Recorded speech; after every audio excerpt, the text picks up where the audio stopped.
इसकी तो लग गई। जेठानी और देवरानी की खट्टी मीठी नोक-झोंक तो आपने कई बार देखी ही होगी। कई बार उनके झगड़े भी सुने होंगे, क्योंकि अगर जेठानी देवरानी के रिश्ते में ये चीजें ना हो तो उस रिश्ते में और ससुराल में मजा नहीं आता। अब हमारी दिव्या और सोनिया को ही ले लीजिए, जब देखो बस एक दूसरे से नोक झोंक ही करती रहती है। अरे अब इतना सब बनाया ही था तो मेरे लिए एक कप चाय भी बना ही देती।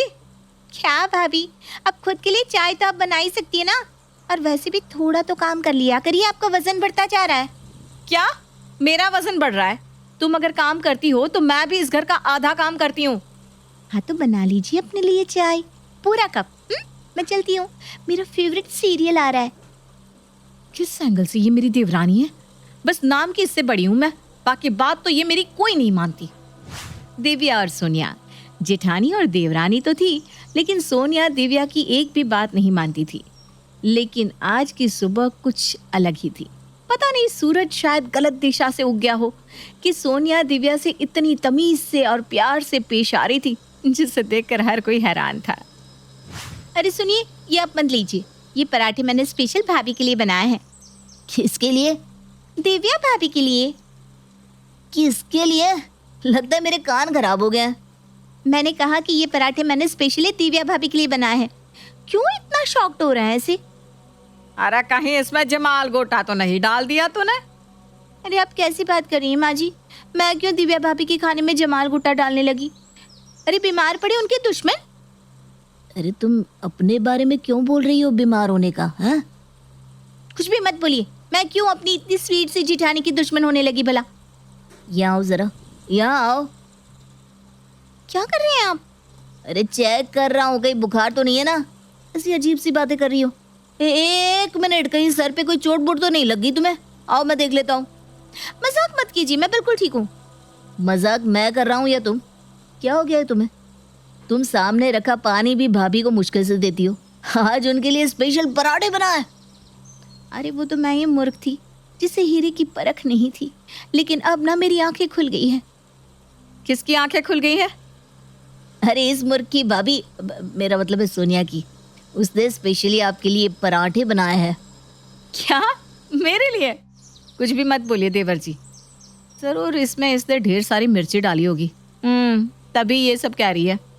अरे भाभी आपकी कसम, मैंने इसमें कुछ नहीं डाला। आप खा कर तो देखिए। देखा देखा, कसम भी मेरी झूठी खा रही है। एक मिनट रुकिए, ये देखिए, मैं आपको ये खाकर दिखाती हूँ। मैंने सच में आपके लिए ये स्पेशल पनीर की पराठे और कॉफ़ी बनाई है।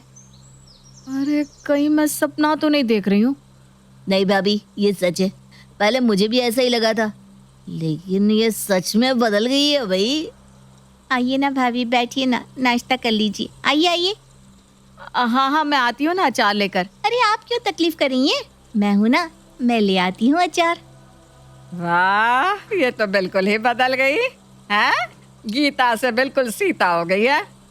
हाँ, इतना प्यार देखकर तो मुझे रोना आ रहा है। सोनिया के अचानक बदले हुए अवतार ने सबको हैरान कर दिया था। पहले तो सबको लगा कि ये सिर्फ 1-2 दिन के लिए है, लेकिन जब सोनिया ने सच में दिव्या के प्रति अब अपना बर्ताव बदल दिया था, तो उसे देखकर उसका सारा ससुराल अब हैरान था। क्या तुम दिव्या का जन्मदिन मनाना चाहती हो? सच में? हाँ, और उनके लिए केक भी लाऊंगी और तोहफे भी। इतना तो आज तक मैंने भी नहीं किया सोनिया, जितना तुम कर रही हो। हाँ, तुम भाभी के लिए इतना सब कर रही हो। अगली बार दिव्या के जन्मदिन पर इसने करेले और टिंडे बनाए थे, बोलो, और आज तोहफे, केक और खुद खाना बनाने को कह रही है। अरे माँ जी, पहले मुझे भाभी की कीमत नहीं पता थी, उनकी अहमियत का एहसास नहीं था, लेकिन इस साल आप देखिएगा मैं उनके लिए क्या क्या करती हूँ। इतनी खुशी भैया, मुझसे तो बर्दाश्त ही नहीं हो रही है। ये सब हम दोनों से ही बर्दाश्त नहीं हो रहा है। दिव्या तो देखकर कहीं पागल ही ना हो जाए। सोनिया ने दिव्या के लिए उसके जन्मदिन पर खूब सारी तैयारियां की। उसके लिए केक लाने से लेकर तोहफे लाने और खाना भी बनाना, सब कुछ उसने अकेले किया था। तो बताओ कैसा लगा तुम्हें ये सब? ये सब मेरे लिए किया है आपने? हाँ, किया तो तुम्हारे जन्मदिन के लिए ही है, लेकिन मैंने नहीं किया है। अच्छा, तो माँ जी ने किया है ये सब? नहीं, माँ ने भी नहीं किया। ये सब तुम्हारे लिए अकेले सोनिया ने किया है। क्या? मजाक मत कीजिए आप। अरे मैं मजाक नहीं कर रहा हूँ, सच में ये सब अकेले सोनिया ने तुम्हारे लिए किया है। उसने ही हम सबसे कहा कि वो तुम्हारा जन्मदिन मनाना चाहती है और उसी ने ये सारी तैयारियां की है। उसने ये सब मेरे लिए किया? आप सच कह रहे हैं? हाँ भाभी, भैया सच कह रहे हैं। ये सब सोनिया ने आपके लिए किया है। ये सारी तैयारियां भी उसी ने आपके लिए की है। अरे और कोई कहता ना तो मैं उन पे विश्वास नहीं करती, लेकिन उसने ये सब मेरे सामने ही किया है। जन्मदिन की बहुत बहुत बधाई हो भाभी। तो कैसा लगा आपको ये सब? ये तो बहुत सुंदर है सच में सोनिया। अरे अभी तो ये तोहफे भी बाकी है, इसे तो खोलिए। अरे ये तो वही कंगन है जो मुझे पसंद आए थे, लेकिन मैंने आपको लेने नहीं दिए थे। और ये पायल भी वही है जो मैंने आपसे छीन ली थी, इसलिए आज मैंने वो सब आपको तोहफे में दिया है जो भी आपको पसंद था। आज से जो मेरा है वो आपका है भाभी। सोनिया, तुम्हारा ये प्यार देखकर मैं सच में बहुत खुश हो गई हूँ।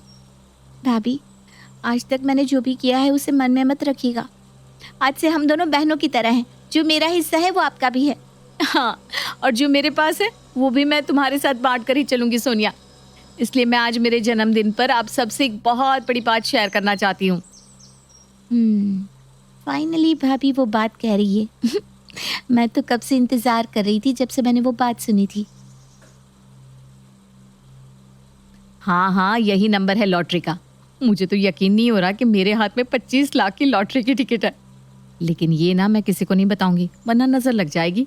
इसे तो मैं संभाल के रख दूंगी। अरे सोनिया बहू, कहाँ गुम हो गई? दिव्या बहू एक बहुत बड़ी बात बताने वाली है। जी मुझे पता है। तुम्हें पता है? अब मेरा मतलब है कि मुझे पता है कि भाभी कुछ कह रही है तो बड़ी बात ही होगी। मैं आप सबको ना कुछ दिखाना चाहती हूँ। मैं बस अभी आई अपने कमरे से लेकर। ज़रूर भाभी लॉटरी टिकट लेने गई होंगी। वाह सोनिया, तूने सही वक्त पे भाभी को पटा लिया, नहीं तो इस लॉटरी के पैसे से तुझे वो एक फूटी कौड़ी नहीं देती। मैं इतने दिनों से उनके लिए ये सब कर रही हूँ, इसी लॉटरी की वजह से तो। और आज तो मैंने उन्हें सब अपना कीमती सामान भी दे दिया। खैर कोई नहीं, लॉटरी के पैसों से मैं और भी बहुत कुछ ले लूँगी। 25 लाख, उसमें से भाभी मुझे आधी तो दे ही देंगी। क्या बात है सोनिया, तुम बड़ी खुश लग रही हो। आज लॉटरी लग गई है ना मेरी माँ जी। लॉटरी? अरे आज भाभी का जन्मदिन है ना, और हम दोनों एक साथ भी हो गए तो लॉटरी ही लग गई ना हमारी। हाँ, वो इनके साथ तो हमारी भी लग गई लॉटरी। दोनों साथ में अब कभी नहीं लड़ेंगी। ये लो दिव्या भी आ गई। पता नहीं क्या लेकर आई है ये हाथ में। खजाना है माँ जी, खजाना। माँ जी, मैं आप सबको ये दिखाना चाहती हूँ। ये कौन सा कागज़ है दिव्या बहू? माँ जी, ये मैंने डोनेशन का चेक बनाया है। अब जैसे सोनिया ने कहा कि आज से सब कुछ आधा आधा है, तो आधा ये भर देगी और आधा मैं। हाँ भाभी, हम सब आधा आधा ले लेंगे। आइए ना, चिंता मत कीजिए। सच में आज मैं बहुत खुश हूँ। मेरी देवरानी कितनी अच्छी है। आपको पता है, कुछ दिन पहले मेरी सहेली की 25 लाख की लॉटरी लगी थी, लेकिन उसने अपनी देवरानी को एक फूटी कौड़ी नहीं दी। लेकिन मैं तो अब से सोनिया के साथ सब कुछ शेयर करूँगी। ये डोनेशन भी हम दोनों आधा आधा करेंगे, जैसे उसने मुझे ये सारा सामान दे दिया। क्या आपकी सहेली की लॉटरी लगी थी? हाँ, क्यों? अरे इससे क्या हुआ? लगता है खुशी बर्दाश्त नहीं हो रही इससे। हाँ ये बात तो है, आज इसने सब कुछ दे दिया, अपना सामान भी और डोनेशन भी। हाँ, इसकी तो लगता है लग गई है। क्या? अरे लॉटरी, और क्या? मेरी तो सच में लग गई है। लॉटरी नहीं, वाट। तो आपकी लॉटरी लगी क्या? कैलाश और घनश्याम बचपन के दोस्त थे। दोनों ने अपना पूरा बचपन साथ में बिताया था, लेकिन अपने बिजनेस के चक्कर में घनश्याम दूसरे शहर में रहने चला गया और कई सालों तक दोनों दोस्तों की आपस में कभी मुलाकात नहीं हुई। कैलाश के घर में उसकी पत्नी के अलावा एक बेटी सीमा और बेटा देवेश था। वहीं घनश्याम के परिवार में उसकी पत्नी दीपा और बेटी रूपाली और एक बेटा दीपक था। दोनों दोस्त फोन पर एक दूसरे से काफी बातें करते रहते थे, लेकिन दोनों के परिवार एक दूसरे से कभी नहीं मिले थे। घनश्याम ने अपने बिजनेस में बहुत तरक्की कर ली थी और वो काफ़ी पैसे वाला बन गया। वहीं दूसरी तरफ कैलाश एक सरकारी स्कूल में हेडमास्टर था और उसका परिवार मिडिल क्लास था। कई सालों के बाद घनश्याम ने वापस अपने पुराने शहर में जाकर अपने दोस्त कैलाश से मिलने के बारे में सोचा। घनश्याम जैसे ही इतने सालों के बाद उनके घर पहुंचा तो उसे देखकर कैलाश और उसकी पत्नी रुक्मिणी बेहद खुश हुए। जानता है, एक अरसा बीत गया तुझे देखे, कभी अपने दोस्त की याद नहीं आई। आ जाओ मेरे यार, गले लग जाओ। अब शिकायतें मत कर, अब बस बैठकर बातें करेंगे और खाना खाएंगे। क्यों भाभी? बिल्कुल भाई साहब, आपका दोस्त कब से आपकी इंतज़ार में बैठा था। 2 दिन से मेरी जान खा रहे हैं। इन्हें सब पता है कि आपको खाने में क्या पसंद है और क्या नहीं। अरे इतने सालों का इंतजार पूरा हुआ है, मेरा जिगरी दोस्त लौट कर आया है। भाई इनसे मिल, यह है मेरी बेटी सीमा और बेटा देवेश। वाह बे वाह, बड़ी सुंदर बेटी है तुम्हारी, और बेटा तो बिल्कुल भाभी पर गया है, हीरो लगता है दिखने में। अब अंदर भी आएंगे या यहीं दरवाजे पर पूरे परिवार का परिचय करवा देंगी? क्या भाभी, अब जब इसने अपने परिवार से मिलवा दिया तो मुझे भी तो ये मौका दीजिए। यह है मेरी पत्नी दीपा, बेटी रूपाली और बेटा दीपक। बच्चे तो तुम्हारे भी हीरो हीरोइन से कम नहीं है, बड़े प्यारे बच्चे हैं। आओ आओ बेटा, अंदर आ जाओ। दोनों दोस्तों के परिवार कई वर्षों के बाद एक दूसरे से मिले थे। सबने साथ में मिलकर खाना खाया और अच्छा समय व्यतीत किया। शाम के वक्त जब चारों बच्चे घूमने के लिए बाहर चले गए, घनश्याम, रुक्मिणी, दीपा और कैलाश बैठकर आपस में बातें करने लगे। बस यार, जिंदगी में बहुत पैसे कमा लिए, अब बेटे और बेटी की शादी ठीक से हो जाए और कुछ नहीं चाहिए। ठीक कहते हो दोस्त, मुझे भी अपने बच्चों के लिए अच्छे जीवन साथी की तलाश है। बेटी को अच्छा पति और घर में एक अच्छी बहू आ जाए बस। वैसे अगर आप लोग बुरा ना माने तो मेरे दिल में एक बात थी। हाँ हाँ कहिए ना भाभी, क्या बात है? हम सब एक ही परिवार के तो लोग हैं, कोई किसी की बात का बुरा क्यों मानेगा।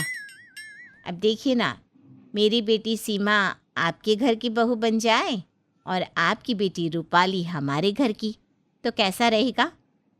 अगर सच में ऐसा होगा तो खूब मजा आ जाएगा।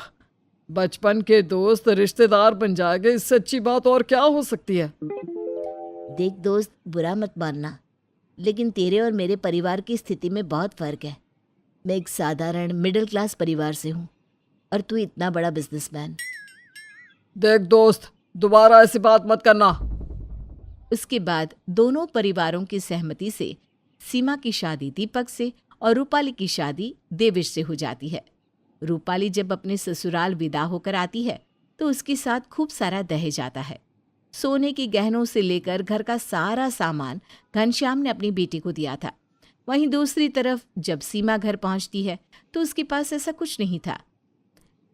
कुछ दिनों तक तो सब ठीक चलता रहा, लेकिन फिर घनश्याम की पत्नी ने सीमा को ताने मारना शुरू कर दिया। अरे सीमा बहू, इस बार तुम रक्षाबंधन पर अपने मायके गई थी तो तुम्हारी माँ ने सोने की कोई चीज नहीं दी।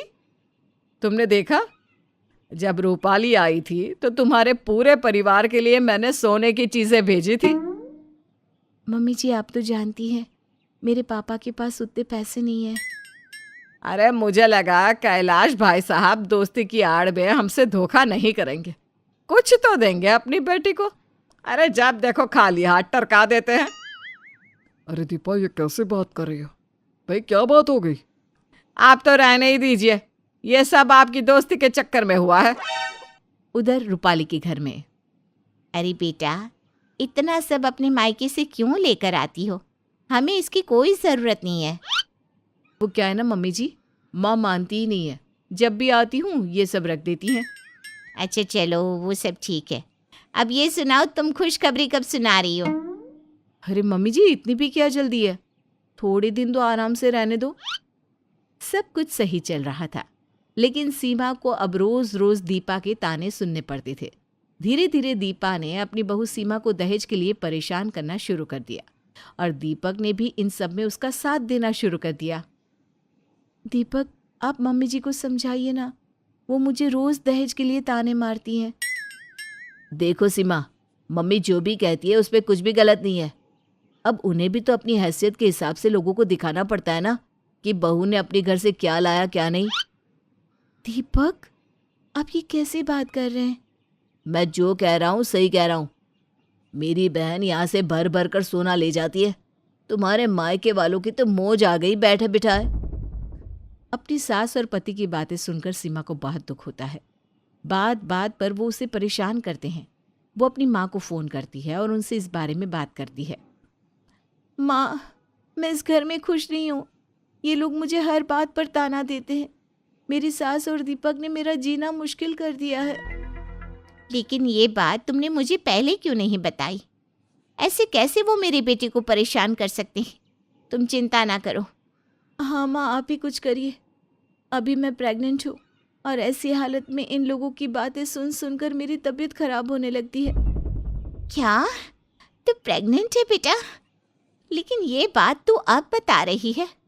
खैर, तू अपना ध्यान रखना, मैं कुछ करती हूँ।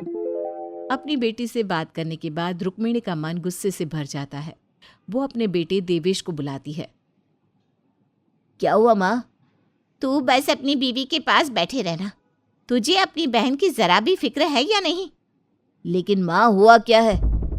वो दीपक और उसकी माँ ने तेरी बहन का जीना मुश्किल किया हुआ है। दहेज मांगते हैं हमारी बेटी से। तेरे पापा की दोस्ती ना होती उस घर से तो मैं अच्छी तरह सबक सिखाती उन लोगों को। अगर ऐसा है तो उन लोगों ने बहुत गलत किया। माँ, हमें कुछ करना चाहिए। देख बेटा, वो लोग इस घर की बेटी को परेशान कर रहे हैं और उनकी बेटी हमारे घर की बहू है। इस नाते अब हम उससे परेशान करेंगे, तब उन लोगों को अकल आएगी। हाँ माँ, बात तो आपकी सही है। अब आप देखती जाओ कैसे सबक सिखाता हूँ मैं इन लोगों को। क्या करने वाले थे देवेश और रुक्मिणी? क्या था उनका प्लान? क्या दीपा समझेगी या टूटेगी दोनों परिवारों के बीच दोस्ती? जानने के लिए देखिए इस कहानी का अगला भाग।